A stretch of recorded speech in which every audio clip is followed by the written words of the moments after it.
Welcome to Talk of the Monarchy. I am your host, Ryan Nichols, and today I am really pleased and excited to introduce our guest, Tom Highmore. Tom, thanks for coming to the show, bro. Oh, bro, that's got to stay in. Gonna leave me hanging. Right, team, we are doing this in the gym. There's a couple of reasons. Talk of the Monarchy is kind of here from an experience that me and Tom had in the gym back in the summer. Yep. So back in the summer, Tom was down visiting family, message saying fancy a training session. I was like, yeah, why the hell not? We came in here, very similar setup to this, did some back squats, we did some bench, some strict press, I think. Some strict press. I think we even made sure you still had muscle ups. Yeah, yeah, nice. But after our training session, me and Tom were chatting and reflecting, and both had probably felt like the gym session was a bit of a therapy session, right? Yeah, 100%. So for me personally, touched on a few subjects, a few things that I've been thinking about. Tom opened up about a couple of things that he was thinking about. Then we're reflecting and chatting afterwards and was like, bro, what a great space to kind of not purposely open up and have a conversation, but this is quite tough. Yes. And then opening up about little things meant that we were just, I don't know, it was great for me and I felt like it was great for you. No, I agree. And I think because we hadn't caught up in a while, Yeah. it was the idea was just coming in for a workout, but it ended up being a great conversation. Yeah, agreed. So for me, that spurred on what was happening with Talk of the Monarchy. I didn't know what it was going to look like. I didn't know whether podcasts were going to happen in the gym. We obviously know that hasn't happened, this being the first one, but maybe it's not the last. So yeah, we're going to train. We're going to chat. We're going to chew the fat about a couple of subjects, and then let's see how it looks. Let's do it. Yeah, I'm excited, mate. Mate, let's go. I won't leave you hanging this time, bro. Let's get some weight on a barbell, shall we? Start with some back squats. Squats to first. Mind if I hit the empty bar first, or is that Absolutely, mate. Absolutely. Let's make sure that we're moving. frowned upon? Tom. Yes, right. So the guys who may not know you, I know you're going to have lots of your fans that do, but for some of the guys that don't know you, we have known each other 20 years? Yeah, well, longer? Even longer than that. Yeah, coming on 25 years. I'd say. Fine, 25 years. And I've known of both your brothers, played football with both. Yep. There is a small age gap between us. We don't need to go into how old we both are, but there's a small age gap between us. But originally, you were friends with my younger brother. Yes. And then that's how our That's how we paths. kind of, yeah. Awesome. So for the guys that don't know you, if you were to give like a CV overview, think of it as if you're in an interview. Right. But maybe tell the guys about how life started in Chippenham, how it then went in the middle, and then why you're back. Just a brief overview, and we'll go into some depth there, if that's cool. Yeah, of course. How life started in Chippenham. Well, I guess talking about from when we met, obviously, like you say, 20 plus years ago now. I hung out a lot with your brother in my teens, getting up to no good. And you were kind of the older, wiser role model for us at that point in time. And you would keep us in check here and there along the way. The bar was low. Well, I mean, hey, look, here we are. So it worked out all right, didn't it? But then when I got to 20 years old, decided that I wanted to leave the UK and had the opportunity to move to Canada. Amazing. So that was where life took me next. And right around that time, I got into CrossFit. And me and my brother at the time, we were doing it kind of as our full-time training program. Yeah. As we played football, of course. And then when I moved to Canada, I decided that was what I wanted to do. So I started, I got certified, started coaching, had the opportunity to go into business with a couple who wanted to open a gym. And then essentially did that for the next 10, 12 years. So fitness, you spoke a little bit about football there. Yeah. You've obviously spoken and touched on CrossFit, being part of an affiliate in Canada for, a decade. Fitness has always been a big part of your life, or did you come into it? So, sorry, two questions. I know fitness has been a big part of your life, but was it in the younger years? Because both of your brothers, very good footballers, and I played with both. Yeah. Were you the same I as wasn't them? a very good footballer? No, I haven't finished. But both of them were exceptionally good. Yeah. And they were from a young age. Did you jump on it from a young age, or is it something you came into later on in life? No, I did. I mean, it was always part of my family, I suppose. But Oh yeah, of course. My dad was, Your dad was the manager. chairman Yeah. of FC Chippenham Football Club. But I think I did a lot of different stuff. I did some football. I did skateboarding. I just did a bit of everything. So I think I really like didn't do it in my early mid-teens and come back into it a bit later on. Whereas my brothers were like, Started in it, all the way through. And then talk to me a little bit about CrossFit. So we had our pre-interview the other day, which is just an opportunity for me to get a little bit of a story, a little bit of a picture. What do you want to go with? Say it again? He's on top. Yeah, nice. A little bit of an opportunity to get your story and understanding and just make sure we're picking up on things that I just haven't assumed. And already the pre-interview we did cleared lots of assumptions wrongly on my part, and we'll touch on them later. But I didn't realise that your introduction to CrossFit was via Adam Shackle. Yes. Adam, you're responsible Adam for touching a lot of people's lives with CrossFit, which is an amazing thing. So I didn't realise that. So that was you and your bro Ben? Me and Ben, we were, because Ben was playing football with Jacques at Larcourt. Yeah. And so Ben and I got into just like regular gym training. Yeah. And then so Shax was like, mad into CrossFit. That was like 2007, 2008 as well. So that was early days. Time ago. And then, so he introduced us to it. And then we started doing it on our own. It was just following CrossFit.com, watching their videos, learning how to do it, like butchering it, of course. But it was good. It was fun. It was like, I said, it was like the pure days of CrossFit, So when you first did it with Shax, was this like Shax in his garage days, like Kieran Baggs knew him, or was this when he had a gym? So did he have CrossFit Bath? No, he didn't have the CrossFit Bath. No, and I hadn't met Shax. So Ben had just said, check out this thing, CrossFit.com. Oh, okay. So we just went on the website at home, and that was kind of where we started. So if it said 21, 15, 9 pull-ups, you're doing legit pull-ups. Because you wouldn't have known what a butterfly or a kip was. No, for sure. And we had learned some bodybuilding stuff. So everything we were doing strict pull-ups and dips at that time, fortunately. So, but we couldn't do 21. I mean, it was like, So and then we started. They had an FAQ on the website, so we were like, "What does this mean? What does that mean?" And they had videos. So then we started learning how to do kipping pull-ups. But it was all from just watching the videos, basically. Okay. Yeah. So talk to me then. When was your first class experience? Like, when was your first coached experience? Oh, man. Well, Shax was doing like some stuff. So I then met him through, whether it was like a Larcourt game or something like that.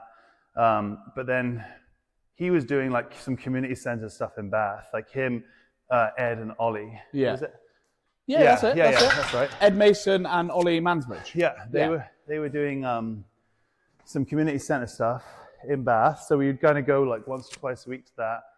So that was kind of our first classes that we would do. So they've got a gym, or they've just no, they basically somewhere? just had, because they were all PTing, so they just had some equipment, and it was like, just they brought it into this community center hall, and we'd do mad workouts. They were ridiculous. It was just like 20 thrusters there, and then 20 burpees here, and sprint up and down the gym, and it was great, but it was just like kick your ass for an hour. Chaos. Yeah. So that was what we did, and then it was when I went to Canada that I actually joined an affiliate, and that was in 2010. What do you want? Some 10s? We might have to go over there and grab some. Yeah. Do you want to chuck a 20 on? Chuck a 20 on, yeah. I mean, maybe bridge the gap a little bit, but take the 15s off, put the 20s on or something. Yeah, sure. Or one set. But yeah, it wasn't until I got to Canada that, if you want to put 5s over top, we can. Yeah, nice. Wasn't until I got to Canada that I actually joined an affiliate and started doing, CrossFit on the regular kind of thing. Well, I mean, we were always doing it, but that was the first time I joined a gym, and kind of that was like the program that I did all the time. Okay. And then let's go back to like Canada, not a million miles away from America. Yes. And the influence. Yeah. It's massive in America. It has been for years. Yeah. Unbelievable athletes. If you look at the games, most of them are coming from that part of the world. Yeah. Canadians, exactly the same, like great athletes, sporty, outdoors. That's kind of how I would make that assumption. Yeah, but I mean, the States, I think, you had these collegiate programs where guys, who were trying to get, playing football and whatever, baseball and stuff like that. There's really good programs in the States, I think, for like lifting, which is where I think they excelled over everyone else. What, when it came to like games athletes and regionals? And yeah. I mean, they've also got a big pool to pick from as well, but they're all doing, Olympic lifts in high school, in college. Yeah. So, and you see some of those guys who play football in college, they're massive, so when they're like 18 and they're 20, they're huge. When you see like, remember a few years ago, there was Mourinho made a joke that was caught by someone. It was about Samuel Eto'o's real age. Do you ever remember that? I don't know. So Samuel Eto'o goes to Chelsea, and like sometimes, not sometimes, it happens in sport where like African guys are coming over into Europe to play for teams, but they don't have any documentation. So they're just saying they're like 13, but they're like 18. Right. So he was saying Samuel Eto'o, he goes, well, no one knows his age. Right. Like, we think we signed a 32-year-old at Chelsea. He could be 40, no one knows. But Eto'o then scores a goal, and then he does like his little walking stick celebration. But I was just, what I was going to say from that, there's some of these guys, like you said, they're 20 years old in America, and I'm like, you look 35, and you're enormous. Massive, yeah. They're like grown men in a 20-year-old's body or whatever. But yeah, anyway, so I think Canada... You hit this, or are we hitting this? Oh, yeah, forgot about that. Canada had CrossFit. I was in Vancouver. There was CrossFit Vancouver, which was one of the early kind of CrossFit The only one at the time when you joined? In Canada? Yeah. No, there was some other across Canada. There was a few in BC, in the province that I was in. Yeah. But it was still young enough, you know what I mean? It was still like quite grassroots at that time. Yeah. And the games was getting bigger. It was actually a Canadian who won the first ever CrossFit Games, James Fitzgerald, aka OPT. Okay. Yeah, he won the 2007 Games. Nice. But you met him? Yes, yeah. I did some of his courses over the years as well. Yeah, nice. Yeah, he came and trained at our gym. But yeah, just trying to think. Yeah, that was kind of it. It was pretty grassroots still, but it was getting popular. Oh, boy. Like, I'm keen to squat heavy because I need to do squats this week. Yeah. I'm also aware I've got a comp tomorrow. Oh, so it's you like do? Yeah, it's like catch 22, but we'll go heavy-ish. I'm not that. I'm a little like stiff from the week, so I don't need to go that heavy. Fair enough. So do you want to go? Is 5s or 15s on? Yeah. Okay for you? Yeah, it's perfect. Just do low reps, right? Yeah. We'll do like reps. Don't have to like max no more out. than 5, no less than 3. Does that work? Yeah. Nice. No less than 3? Yeah. We'll see what happens. We'll see how it goes. Nice. So yeah, touched on Canada. Your sort of exposure then to being coached in that competitive environment. Yeah. It's a question I asked it to Kieran. So I joined Civitas in 2012, 2013. Yeah. And me and Kieran were talking about it in the last podcast, and it was just like militant, ass-kicking. But if you're that type of character, you loved it. Oh, yeah. Spring up was like, so what? Do you know what I mean? Like it was kind of like part and parcel of it. Good work, driving home and having to pull over because my arms hurt, or I couldn't. Do you know what I mean? Just things like that. Really normal. What was CrossFit like back then in Canada? Was it similar to what I've described, or was it slightly more advanced and it hadn't quite got to the UK in terms of the advancements in coaching? No, I'd say it was still. I mean, every gym was different in terms of the quality you got for coaching and stuff like that. But mate, that applies now. Yeah. Yes. Yeah. I spoke about it real recently, and we won't dive off this, but I spoke about it real recently. I've trained in quite a few CrossFit gyms in the last 3 to 6 months. Yeah.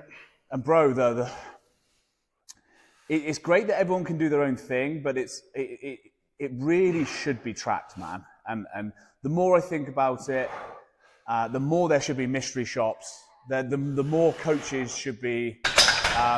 And only in a way to get them better, not to criticize them, not to humiliate them, not to out a coach in front of their affiliate owner, but you should get mystery shops, man, on for sure. And the standard of your gym, it should be like, hey guys, we thought so-and-so was great, and these were the 4 or 5 things they're amazing at. They really need to work on that, and they actually missed all of the things we teach in the level 2. Yeah. Does that make sense? Because I just feel like unfortunately, if you've got someone who can't be bothered, Yeah. or it's just a job, or they've got to do it to pay for their PT in the gym, Yeah. and they're not going at it with like love and passion and care, and it's not even about reeling off what the points of performance are for an air squat or or a push press. It's just about like engagement as well. Yeah. It's so watered down, and some of the gyms I've been to have been great. Some, and I never would name names because that's not the point of this convo, but some of them have been terrible. And my concern is, if your only experience is that, you're going, well, I did CrossFit and it was this. Yeah. That's all you know. 100%, yeah. Whereas there's got to be, like, they drive and talk so much about standard and training and care. And, and becoming almost like a CrossFit ninja in terms of the way in which you cue and correct. Then after that, it is only down to you if you keep up that standard. Mm-hmm. Or your affiliate, if the owner is a coach. And I just think there's got to be more. If that was my brand, I'd care enough to be like, you're head of the UK for the South, and you're head of the UK for the North. Yeah. You're head of the UK for the Midlands. Yeah. Every 3 months, I want something back. Yeah. I want to know what this affiliate's like. I want to know what this affiliate's like. Is it the bronze standard, silver standard, gold standard, platinum standard? I want to know, and we're going to help get them all to gold as a bare minimum. That's what I think. Well, what I was thinking as you were saying that is they use the word virtuosity in CrossFit. Yeah, man, yeah. And it's like virtuosity. I nearly said it, but I didn't want to. Oh, there you go. In your movements, but not necessarily so much in the business model. And obviously, traditionally, it was built around this idea that the cream rises to the top, and if the business is poor, then the market will, it'll die on its own, basically. But I don't know. That doesn't serve the membership well, right? It doesn't serve people well who get... Or your reputation. Yeah. Again, you could live in a province in Canada. Your only exposure to CrossFit can be a bad one. Yeah. You might not ever... Or you might move to a new province where it's the best gym in the world. But maybe if you knew that the gym you were at was a bronze standard, I might try CrossFit again because there's a gold standard one around the corner. Sure. You now got given someone a reason to like go back. Yeah. Try it again, and maybe see the difference between, actually, my experience is not going to be repeated the same. Because there are people out there that might have done it 10 years ago and go, I got loads of injuries. And you might have got injuries 10 years ago because you're in an environment maybe that I started in where it was just ass kicking. If you didn't like it or you weren't strong enough in certain movements, you might have got, shoulder injuries and stuff. So I just feel like they've got to do more. I'm not sure whether my idea is the answer. Yeah. No, I mean it makes sense because if you care about the longevity of the brand, people have a lot of negative experiences. But don't they say you tell whatever it is, like 10 people about a negative experience. If you have one good, you might tell one. Yeah. Well, your missus or your when mum. you review, think about it, you go to a restaurant. If it was good food, most people aren't going to go online and say that food was great or whatever. They'll go online if they had a poor experience to say food was cold, the waiter was rude. Yeah. Right. Well, I worked in mobile phones when I was young, really young. That was my... I remember that. I think you probably sold me a phone or two along the way as well. So, I worked in mobile phones when I was young, and you would get mystery shopped. Which meant someone would come in to pretend to be a customer, and they would ask either questions about the handset or the network, and they would just make sure that you then get a mystery shop score. And you'd have to do things like, if they said that they were only on pay-as-you-go, well, how much are you spending on your pay-as-you-go to try and convert them over to a monthly contract? Right, okay. So there were loads of little things that they would check for. Yeah. You would often know if you're being mystery shopped because people were so thorough, and if you had a brain. Right. But what it meant... Guy comes in like a fake nose and a mustache and the glasses like, I'm a customer to buy a phone. But they might come in and say, oh, hi, can I get a £10 top up? And if you went, yeah, no problem, and then you carried on talking to your mate, you'd get zero. But if I went, yeah, no problem, how often do you top up £10? Every day. Oh, wow, so you're spending £300 a month on your mobile phone contract. Well, for £100 a month, I can give you 1,000 minutes and 1,000 texts and some data. Yeah. Oh, thanks very much. I don't get very good signal in my hometown. No problem, I'll do a postcode check for you. Does that make sense? Right, yeah. Off the back of that, you'd get 100 out of, or something out of 100, and then there was usually a little bonus in there as well if you got it right. But same concept. I'm not saying give bonuses to affiliate owners, but I'd take one. Maybe, yeah. So sorry, we have quality. we have deviated, but CrossFit back then, Canada, 10, 15 years ago, was still sort of similar to what it was across the board. I think, there was always some really good coaches out there. People knew who they were in the town or in the city, and then, I've also experienced coaches and gym owners who don't really care. I think, to your point, engagement's a big one, because I've experienced that where it's someone's got to tell you what the workout is, and it's like it's a chore for them, and it's like, right, how quickly can I go through this so I can go on my phone, or I can just go sit down, and they're not actually interested in coaching. So I think there was a bit of both. I think it was also, the CrossFit was in its infancy enough that people were really like hungry for it to grow and to grow with it. So certainly me and my brother and a couple friends that we'd met who were really enthusiastic about it at the time, I was reading, watching videos, taking courses, taking certifications. So, I wanted to be as thorough as possible. And I also felt like I had something to prove to show that I knew what I was doing, which can be a powerful driver early on, right? That's what I was going to say to you. So the reason you took the extra courses and extra certs, was that like there's someone else in your gym that's exceptional and you want to live up to them, or maybe because the business couple that asked you to come and run 604? 604, yeah. 604 and be involved in that, maybe to prove to them, like what was your reason for upskilling? Because not everyone upskills. Yeah, I think it's there's probably several reasons. Definitely it's personal drive and pride. Like I think I wanted to know all the answers. I thought if someone comes up to me and asks me a question, I want to know the answer. And I think that's from like wanting to be knowledgeable, but there's also an insecurity of not knowing the answer. And I was young. When we opened 604, I was 23, 24. So, you got someone who's 55 asking you a question, and although you can feel confident in a way, because you're like, I know I've been doing this already for 6 years now. Yeah. You're like, oh my God, I can't believe that a 55-year-old's asking me, what to do. So I didn't want to not know the answer. But and then the more you learn, the more you realize that like it's okay to say, I don't have the answer for you right now. I can find out. So there's that. But I think also, there's definitely people around who, if they were coming into your gym, for example, or like even just to train, I think I'm sweet there. I'm going to say that. Yeah? Yeah. I haven't squatted this heavy in a while. So. Okay. If there's people coming in your gym to train who are like good CrossFit athletes from around, I'm like, oh man, I feel like intimidated. So I'm like, I at least need to know what I'm doing, or like if they're watching me coach, I need to know what I'm telling or saying or explaining. I remember training in a CrossFit gym locally, and then they turned they had one of their members become a coach. Yeah. And I remember hearing some athletes who were pretty good at the time in that gym, not in the grand world of CrossFit necessarily. And they were like, "Oh, why would I listen to him for? He can't even do X." Or "Why would I listen to him for? I'm much better than him." Totally. I probably am guilty, and I want to rewind a good 10 years, maybe longer. I'm probably guilty of maybe late 20s, early 30s, thinking the same. They're not a great athlete. How could they teach me? Sure. And I couldn't have been more wrong. Yeah. But I do think it is important to still be able to move well. It doesn't need to be crazy weights. It doesn't need to be ring muscle ups linked and bar muscle ups for days. Yeah.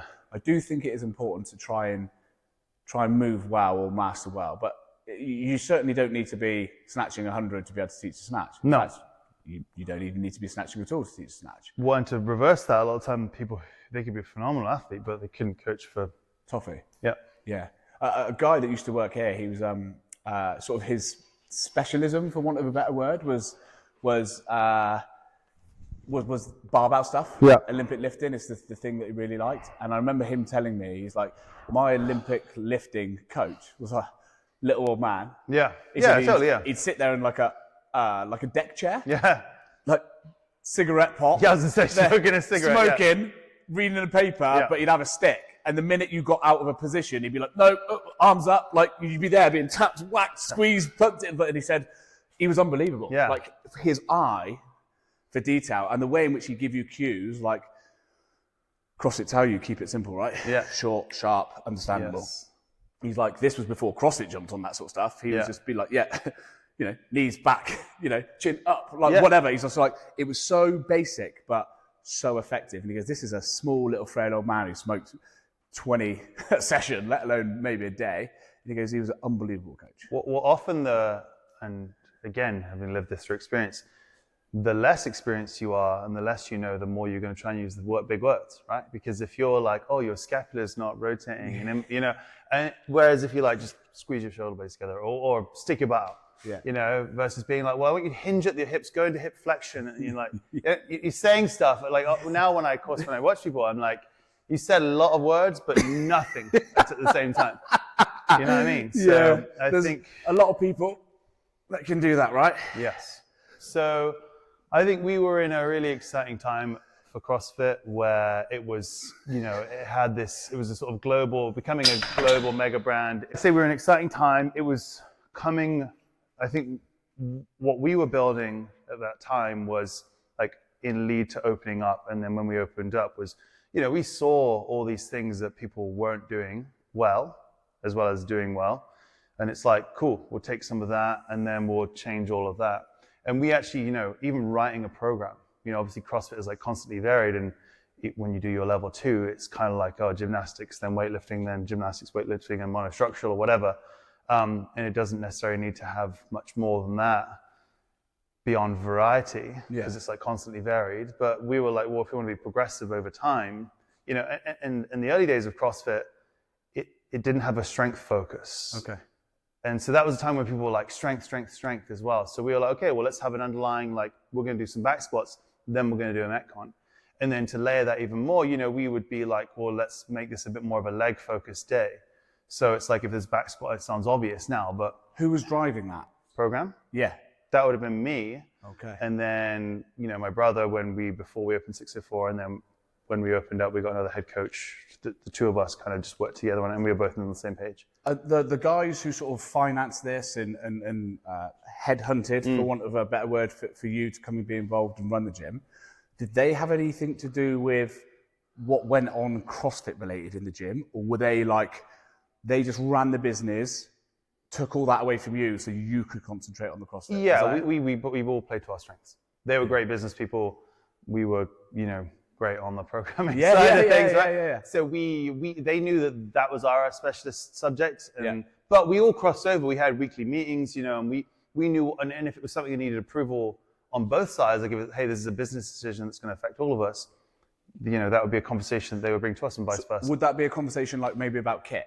So you might go, we need 10 new rows, and they're going, whoa, they're $1,000 each. Yeah. Do we need to spend 10 grand? And then would they barter with you, or would they be like, can we get 7, and does that still work? And then you'd go, actually, yeah, we could partner people up. And we set the gym up so that it was equipped for 28 people. That was our last cap. 2 coaches, 28 people.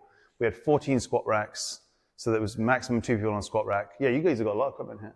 1, 2, you got more? 3, 4, you got 5, 6, 12. 12. Okay, yeah. So we had 14 squat racks, and then we had 7 of everything else. Yeah. So 7 rowers, 7 GHDs, 7 assault bikes, 7 ski ergs. We switched up things eventually, you know, and then when we'd get, you know, D-balls or sandbags or whatever, it'd be the same sort of, you know, philosophy. It'd be, you know, some things, so the 7 was that we could go 4 to a piece of equipment. So it was always divisible by, you know, 28 or whatever. And so that we would do it then. So when we were programming, we knew if we were programming a assault bike workout, you might have stations where there was like 4 stations, or it'd be delay the start by X amount of time. So that you knew that it wasn't going to have 3 people trying to get on there at the same time. Yeah. So that was kind of how we did it. Do you remember, or are you privy to how much it cost to open your gym back then? No, I haven't a clue. Yeah. You know, I would have kind of known at the time roughly, but right now off the top of my head, I'm not a Scooby-Doo because that wasn't my department. Wasn't your sort of? I mean, it was affecting obviously ultimately how much I was getting paid. But bro, do you want a drink? I've got water, mate. I'm good, thanks.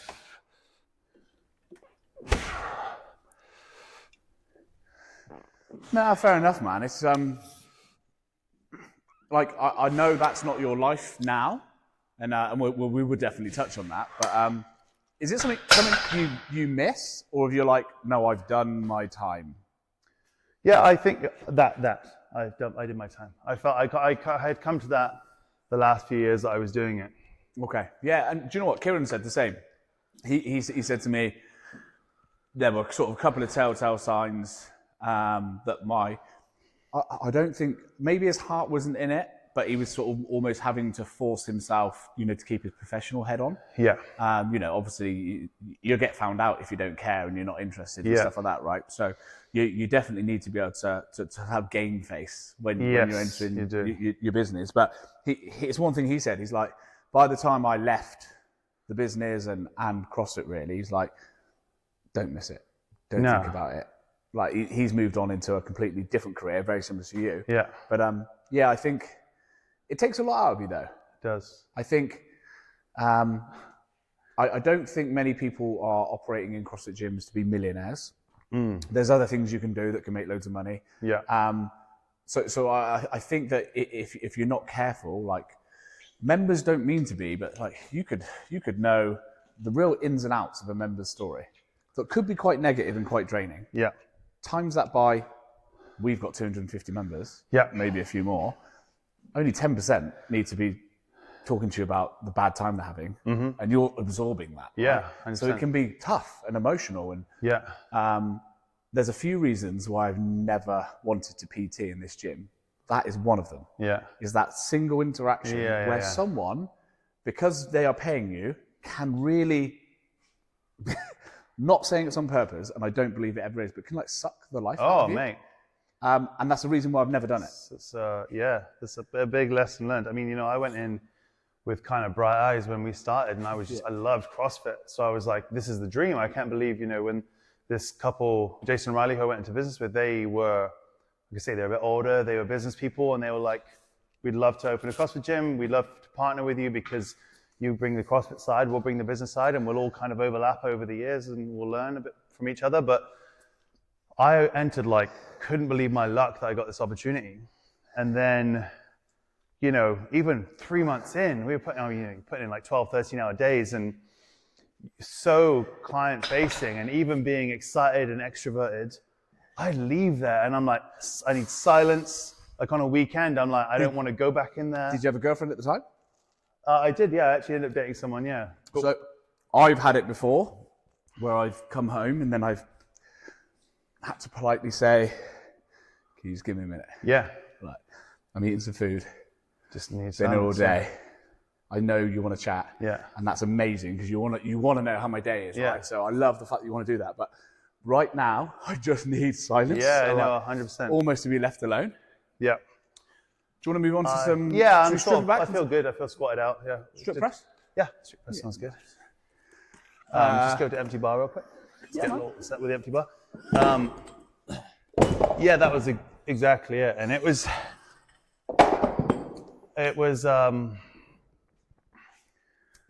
just the one-on-ones, to circle back to that. Over the years, I guess, with CrossFit, to answer your question as well about did I know I was done? I felt like I achieved all I wanted to achieve. Like I got CrossFit, I think I got my level 3 in 2015. Yeah. I want to say ish. And that was kind of as high as they were going at the time to be level 3 certified or whatever. Yeah. And I had done all these other courses, powerlifting, Olympic weightlifting, whatever. And I was kind of and I got to be a partner in this amazing CrossFit gym, best gym in Vancouver. And I was like, that's great.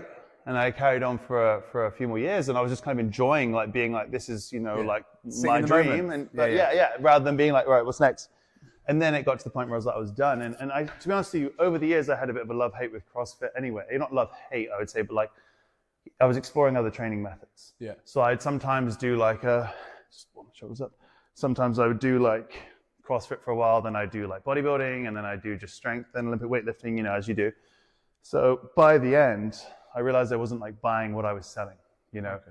Not that I still didn't think a CrossFit workout was great, but I was I wasn't doing it anymore. Yeah. I was just bodybuilding. So I was I found it hard to be okay, everyone today, snatches and ring muscle ups. And I'm I haven't done a snatch in 6 months. I haven't done a ring muscle up. But, I felt like I was dining out on once being able to, or once doing all that stuff regularly. Yeah. So just whilst you're touching on the dining out thing, just so that the guys might know, you said something to me in our pre-interview that a team, whether it was 604 or not, I can't remember, or the gym before, but you guys were like pretty close to getting to Oh yeah, the games. to games. It was 2012, man. And it's funny because like I didn't know this, right? There's a few things that we're going to talk about, which I didn't have a clue. Obviously, when you left for Canada, we mainly stayed in contact through Elliot, and we'll touch on that in a second. But when you told me this, I was like, that's fucking cool, man. So I'll let you carry on. We were, super enthusiastic, so I guess it was 2012, we were doing like competitions and did the Open, qualified for the regionals individually, but we decided to go as a team. It was teams of 6 then. I don't know what it is now, but that was my old gym, and we finished. I think we finished 4th, but we were like basically like 2 points or 3 points off of making it to CrossFit Games, which sounds mental because like now, like and years later, I wouldn't have had a prayer, and not to say that was so hard. Like it wasn't not any old. You watch videos back then to now, and you're like, the standards are different, right? Yeah, people I mean, now that are was exceptional. That was still like Rich Froning, like won it in 2011, 2012 for the first time. Like the athletes were amazing, but if you had skills, like we could do things like ring muscle ups really well and handstand push-ups. Like my brother Ben, who's on the team as well, was exceptional at handstand push-ups. We just go to the 5s, just like a slow build first. It was like, exceptional at those. So we had a couple of workouts that, we were really good at, and we had good engines. And so like, we were good. We just like lifting wise, I was, strength wise, because I was 21, 22, whatever. And, like 20, 30 kilos less than I am now. So we weren't that strong. So anyway, we made it there. We almost made it there in 2012. And then we opened the gym. So then I left that gym. We opened 604 a few months later. And then I got into like the worst shape of my life after that, because I was working so much, and I was so burned out, to our earlier point about how much it takes out of you, that training was just like, I can't do it. Before Monarch, I was in like some particularly good shape. Yeah. Open Monarch first year, exactly the same as you. Easily went into like the least amount of training.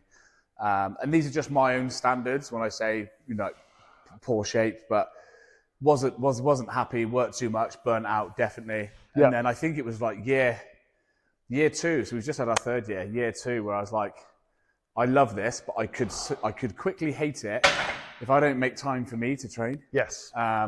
So that was one of the things that I had to change after about 12 months, because you open a gym because no, you're good. Yeah, I opened a gym because I love CrossFit, and then you do less CrossFit, and it's like, oh, okay, I've got to be in this you've definitely got to be in it for the love. So that was one of the things I had to change. But how did you mentioned like working 14-hour days and stuff like that? Yeah. Is that because you were earning loads of money and there was a great opportunity, and we all like cash and nice things, or was it because you're like, oh, these guys are giving me a chance, I better be working hard? No, we just basically, we were like and that was only the first 3 to 6 months or whatever, and then we found balance, but that was just, having a new business. Yeah. Where it opened at 6 a.m. for the first class and closed at 7 or 8 p.m. And so we didn't want to be out of there. So there was the excitement, the kind of like honeymoon. And then there was also just the like, should we go 15s? Yeah. And then there was just the like, the need to be there because we didn't have other coaches. And we were all on like, we all took a salary, the owners and myself, and then eventually the other head coach. And then we just did a profit share at the end of the year. So we were all essentially earning the same amount. You're incentivized then. So it was like, it was if we're all working hard, yeah. Like you couldn't be seen to just work 2 hours if everyone else was working their 40-hour days. And it was like, let's fill the pot, right? At the end of the year, there's it needed to be done. Ultimately, it needed to be done. And also, that's just how I am. Like I'm like, if we're all in it for like blood, sweat, and tears, and so that was kind of what we did. Yeah. But then to flip that by the end, I mean, I was still obviously doing my thing, but I went PTing. I enjoyed more. I guess again, circle back, because I was just like, I wasn't really loving, doing CrossFit anymore. Like I needed it mentally. I was like, I just need to be out of this space, and this is why it's exciting coming back and joining you and like being here at Monarch, because I was like, I don't want to see a CrossFit gym. You know, I don't mind dropping in every now and again, but I was just like, I don't want to think about a CrossFit gym until you know. For you, better this side of the table. Yeah, this side's great. You rock up, you grab a knocker and a protein bar, you come over, you get told what to do, shown what to do, and then you wipe up your puddle of sweat, and then you head off, you right? Go, yeah, man. But that's now, again, it's like I got to experience what at the time was my dream. Yeah. I got to be a CrossFit coach, open a gym, and then leave it and be like, that was great. But PTing was something that the one-on-one is draining, but also I enjoyed just chatting to people, learning about them, and then giving them specifically what they wanted and needed, you know? Yeah. No, that makes sense. Like we've dived into the Canada bit, and we've probably gone into it in a little bit more depth than I planned. So if I was to just rein this sort of back in for sake of episode 1, what was Chippenham like for you as a teen? So say from 13. When did you leave? When you were 20? 20, yeah. Yeah, so let's talk sort of like 13, 14, 15 to 20. That's around the times where you would have been probably at my mum's. Yeah, I would have been we'd have been at the house and playing poker and and a few bits later on when we were actual teens and stuff. But saying as much as you're comfortable with. But what did sort of life look like? Well, obviously we were talking about this the other day. Yeah. Didn't attend a lot of secondary school. Which I knew you didn't. Yes. I never knew the reason. Yeah, so I was basically as year 6, 11 years old, or whatever that is. Yeah. Started suffering from mad, crippling panic attacks, which came out of the blue. Because it wasn't I was good in school, had friends, all that stuff.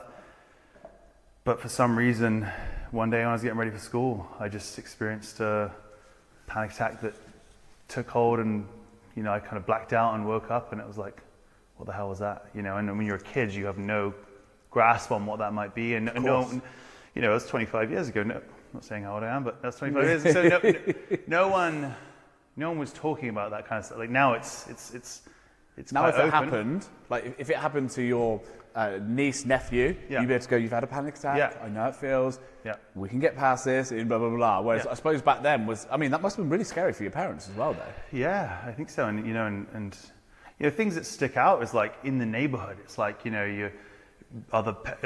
when a kid stops going to school, I then became afraid of having these panic attacks. It's the worst thing ever that I've experienced, and so it was I became afraid of going to school because I was like, well, if I go to school, I'm gonna have one of these panic attacks. So then, in the neighborhood, people are like, oh, why is your kid not going to school? And then, the stigma of that. And then there's a whole host of problems. Well, and there's also,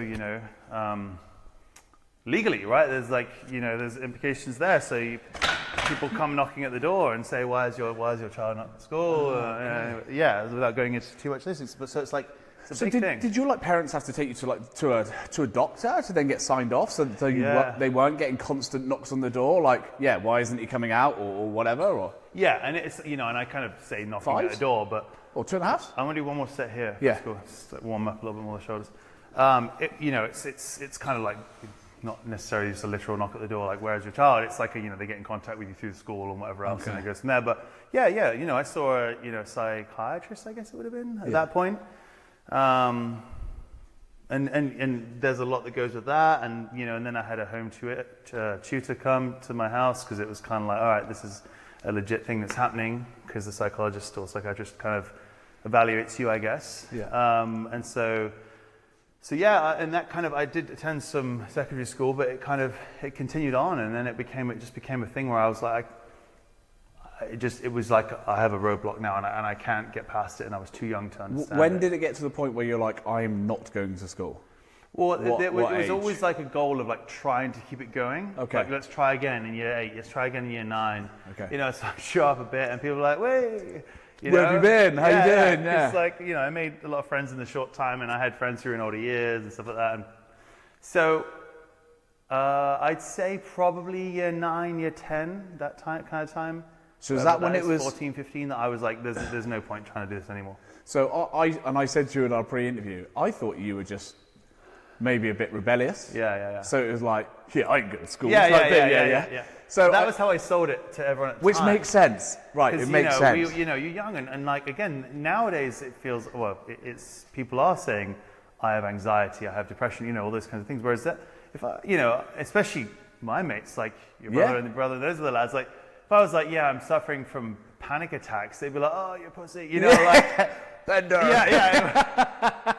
It wouldn't be, oh man, are you okay? How are you feeling? Like, let's give you a, So I was just like, oh no, I can't be fucked to go to school. Like, I'm not going. And so I kind of sold it as fuck like, mum and dad. I'll do what I want. They don't tell me what to do. So then I was doing some community center schooling, like in a small group. And, But yeah, crazy. It was crazy time. Yeah, like, as I said to you, when we did our pre-chat, I didn't know that. I did just think that, you were maybe a rebellious child, or I was that as well, of course. Yeah. So, all right, here you go. Just and not to pivot. So, was there a point where like it wasn't a bad time around the panic attacks? Like you could have gone to school and you just thought, nah, I'd rather play some PlayStation. No, of course not. No. Well, the thing is, I tried. That was when I tried. That was when I was like, let's. You build up for, I guess, a lot of it's like blurry memories now at this point in time, but there's certain ones that stick out. But that was when I'd try to go to school, and I'd even do like, because I had a home tutor, so my home tutor would come in with me, and we'd go to the house at Hard Newish, and we'd do a lesson where it was maybe kids who had learning disabilities or whatever it was that would go in a smaller classroom. So we'd do that, and then, so we tried a few versions of it, but then I think ultimately when it come back to me doing it by myself, man, and if you've never experienced a full panic attack before, it's like I said, it's the worst thing in the world. It completely it overwhelms you and it shuts you down. Like I said this to you in our pre-interview, I was like, if someone were to ask me what my personal hell would be, for like eternity, it would be spending it in a panic attack, because it's and it's hard to describe in words what it is, but it's a black hole.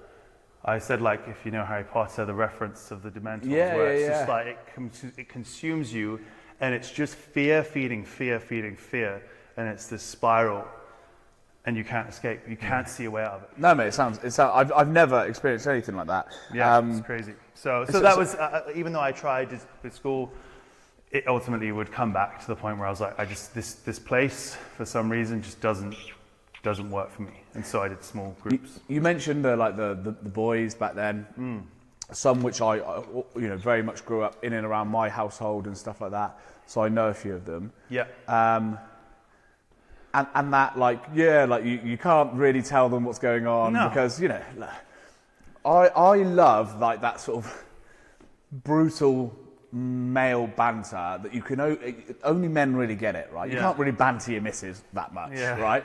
And you're lucky if she can take a couple of jokes, right?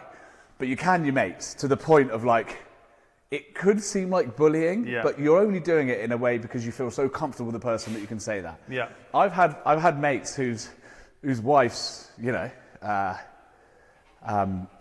them, and they're pretty gutted. I'm laughing now, but I don't know.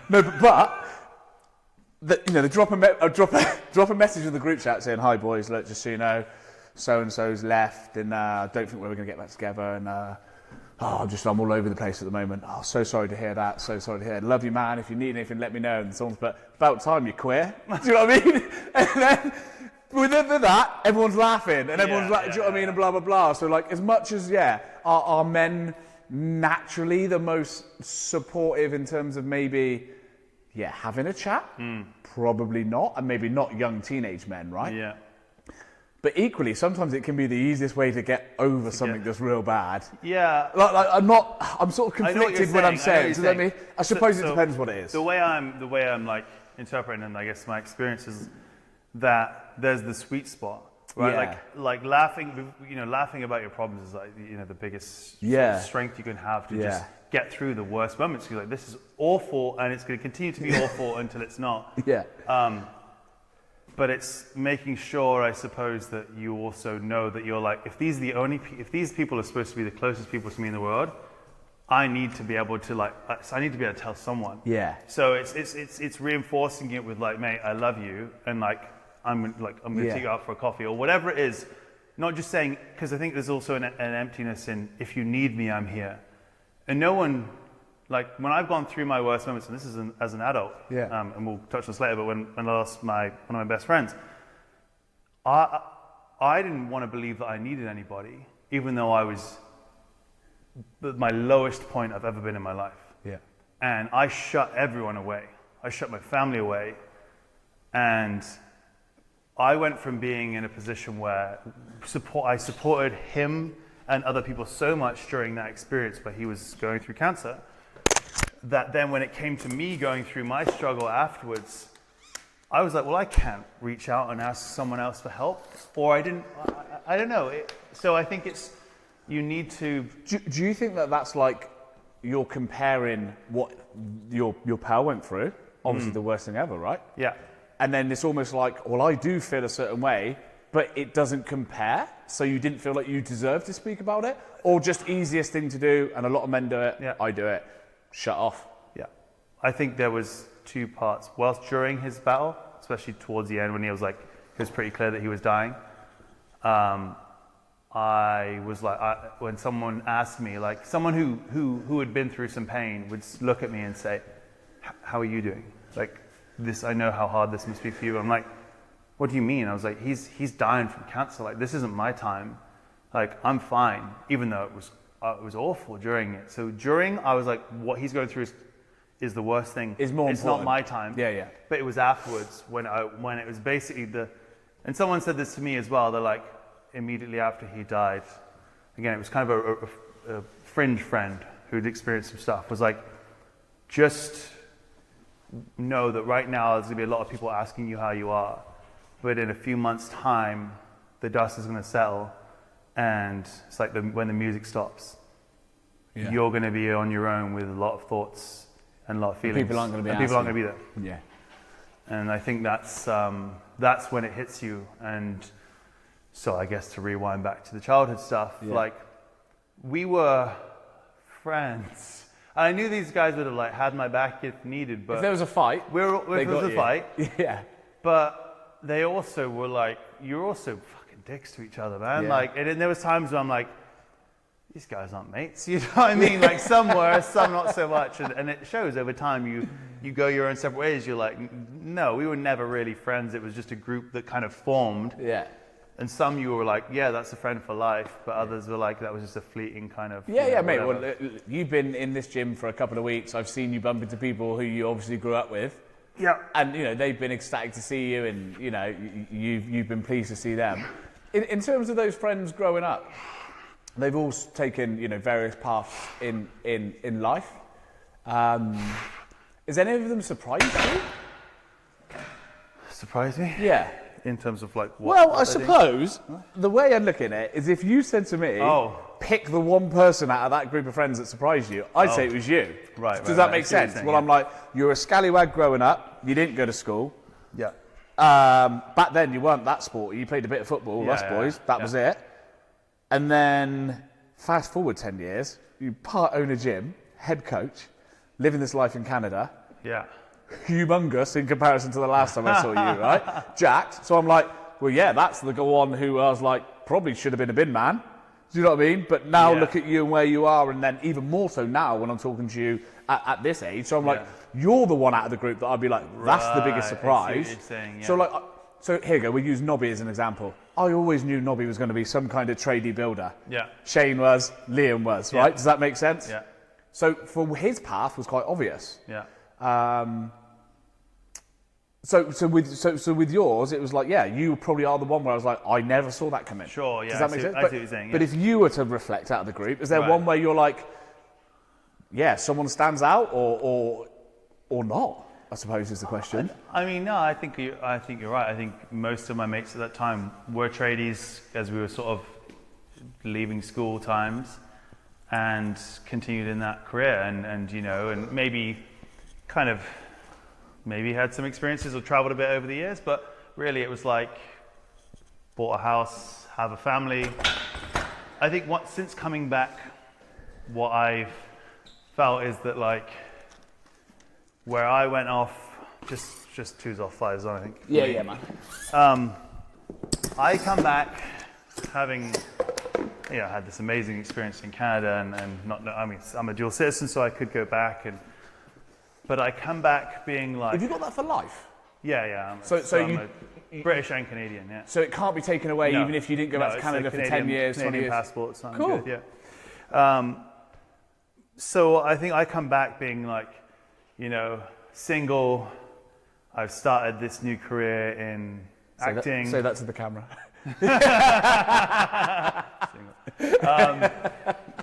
When I arrive back. So. Yeah, sure. But when I was single, came back with a new career in acting, which was in its infancy, relatively speaking, and being like, my brother and his girlfriend were gracious enough to put me up in their home to be like, come back to the UK, like they're such nice people that we love you. Come back, move to London, and see how it goes with acting here. And I was like, man, I'm coming back like single at the bottom rungs of this new career, staying at my brother's house. And I'd see my friends who I grew up with who had these now 15, 20-year careers. Yeah. And they had a home that they owned. They have, a partner. They had 1 or 2 or 3 kids. And I was like, oh man, because when I would come back to visit over the years, everyone's in their 20-somethings or early 30s, but now coming back at 37, I'm like, wow. And I wasn't desiring those things, and I wasn't building for that. Like I wasn't building to try and have a family and a home. But it was, to your point about does anyone surprise me, I'm like, man, I'm so proud of all of them for building these amazing lives and what looks like... They're successes, aren't they? Yeah, success, huge successes. They all especially when these guys have their own businesses, their own construction companies, even if it's just themselves on their own or with a few employees. And they have a family, they have kids. I'm like, that's so hard to do. Yeah, man, I agree. Yeah, I just think that in terms of surprises, I'm just like, for me, I suppose I reflect on being like proud and being, not like envious, but also like, maybe there's something in that life as well. Yeah, mate. Well, everyone's got their own thing, right? But like you said, you can reflect, even though they're not things that necessarily that you want or wanted. They are things where you can say, yeah, man, that person is successful, and these are achievements, which I think is great. Do you know what's funny? And I've just thought about it. I don't know if you saw the sort of one-off episode I did with my nephew Dylan, and he talks. Go on, nice, bro. Wow. And he, in it, he talks about, I say to him, like, if I told you I was stressed, I'm your uncle, and I said, Dylan, I'm a bit stressed at the moment. I said, and you'd ask me why, and I'd tell you. And I said, would you see that as weakness? He's like, no, you're my uncle, and this, and I'd want you to feel like you could talk to me about it. I said, and if your friends said it to you? Yeah. And he's like, well, yeah, they might think I'd take the piss, right? Right. So like how you were describing like your upbringing as kids, I don't think it's any different now. Right. Even though these things are, I won't say well documented, but they are spoken about more in terms of men's mental health. Kids can say that they've got a bit of anxiety these days, and it's understood, as well as other things like ADHD and bits and pieces that are going on where kids may not love the classroom, or at least not be able to be in that environment for ages. Yeah. But I don't think that sort of culture at that age has changed in the 20 odd years. You don't think so? I don't believe so. So you don't I think... spoke to him. He's 16 just, and I'm saying to him. Oh, you mean that in terms of like not thinking that they could speak to? Yeah, defo. Not wanting. Does that make sense? Not wanting to, yeah. And I wonder, and it makes me sort of come on to the subjects around like, is that a man thing? Is it a masculinity thing, or not knowing what masculinity is? Because if you're truly masculine, I suppose you'd have no problem opening up to the right person about anything. Yeah. Does that make sense? But I think it's still really hard for a 16-year-old, and this day and age. But I don't think it was probably any different to us. Yeah, I see what you're saying. So I suppose I'm like, loads has changed in the world that we're in. Yeah. Loads of subjects that we're talking about, we're seeing online, exposure online. But actually, the same maybe little problem is there. Yes. Does that make sense? Yeah, like, I am a 14, 15, 16, 17-year-old male, and I might be feeling a certain way, and I don't think I can talk to my friends. Yeah. And how can 20 years pass and almost not have any advancement in that? I think... Maturity thing? Is it just one of the things you grew up in Mature? But I don't even think it has to do with age. Like, so my takeaways or my things I was thinking as you were saying that is, I think now it's more the door is opened up, or people, like mental health is now a huge subject because, I mean, I don't know, it's just a societal thing, I suppose, but also people are realizing, particularly in men, how high a suicide rate there is in men. Yeah. But I think the fact that Dylan was even like, he could talk to me about it. Like back then, we were clueless to it. Most people were clueless to it. But, the idea of being like, yeah, my friend could open up if they're feeling sad. You might, depending on your friend group and stuff like that, of course. But you might have one person maybe that you could open up to. But I think as a general rule, like friends would be like, what are you talking about? Like they wouldn't, even if they're going through it. I also wonder whether it's like when you're 16 and you're heartbroken, you're like, and you might say to your mum or dad, "Oh, I broke up with my girlfriend," and you're devastated. They're going, "Fucking hell, you're gonna have loads of girlfriends." And in your head, you go, "No, this is the only one I want," right? Do you think it's because at that point you're living in a moment where it can only, this is the worst it's ever been, because there's no experience of anything else, right? So I can talk to you about a subject now, and you can go, "Mate, one of my best friends passed away." Yeah.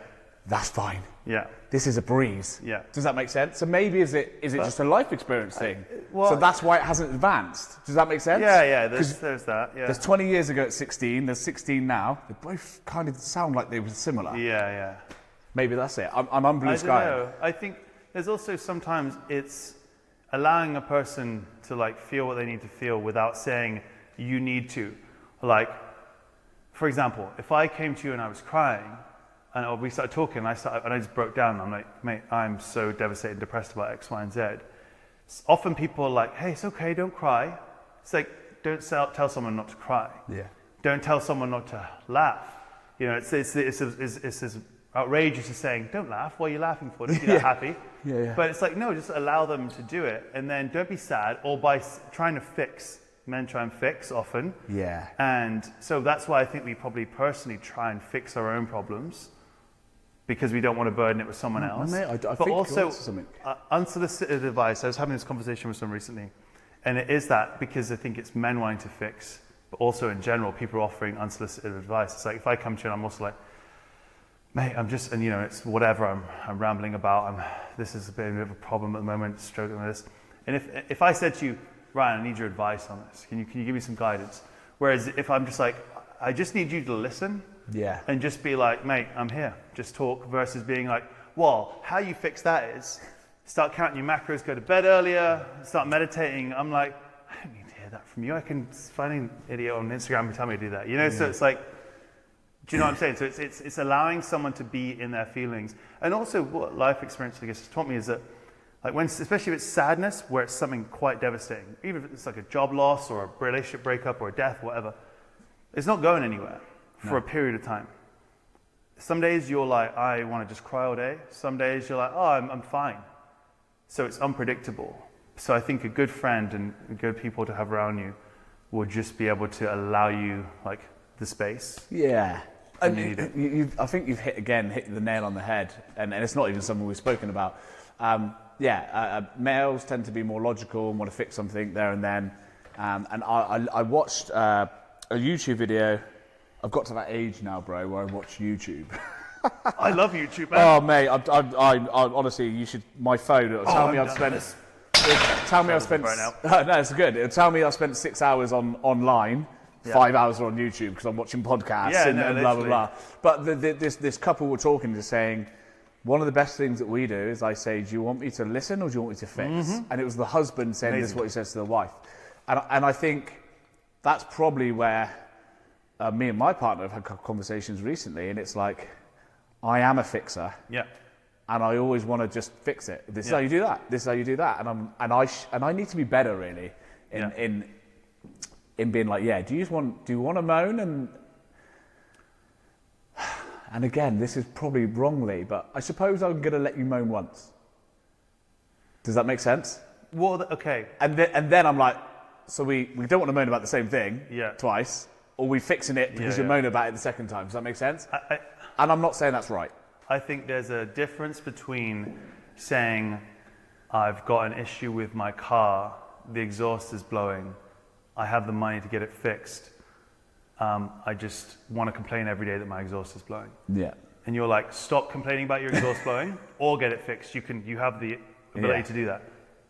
Whereas if it's like, I'm really sad because someone's just died, or I'm just feeling sad. Yeah, sure. You're right. There's context to sure. So it's knowing what, the reality. What's no. going on, what's Good. actually going on with it. But I think that's a really good thing to say. Do you need me to fix or do you need me to listen? Yeah. No, I liked it. It resonated. It's something I shared with her, and I probably said that I would do, and maybe I haven't. Now I've reflected on it. But it also goes both ways, right? Because both of you, we're not mind readers, and we're all in our own world. So if our own little bubble, bro. If I come to you and I just start talking, and maybe organically it happens, or if I pre-planned it, if I'm like, I need to speak to Ryan and say about a problem I've got, I'm going to say to you, I need to then take the responsibility to say, Ryan, I'm going to talk to you about something I'm struggling a bit, but I just want you to listen. Yeah. And I want you to just maybe put your hand on my shoulder, if I need a hug, whatever. And you're right, take responsibility for what you're after, right? Yeah. So if it is, bro, I'm going to have a moan for the next 25 minutes. After that, I promise I won't bring it up again. But yeah, this has happened, and I just need you to listen. Yeah, you're right. And if someone said that to me, I'd go, whoop. Yeah. So yeah, it does go both ways. Bit of accountability as well, I think. Yes. Yeah, fine. Tom, we're going to wrap up episode 1. I think we've been well over an hour, and I planned it to be only 45 minutes. All right. So, guys, that is all for episode 1. This has been great fun. Tune in next week for episode 2. Thank you.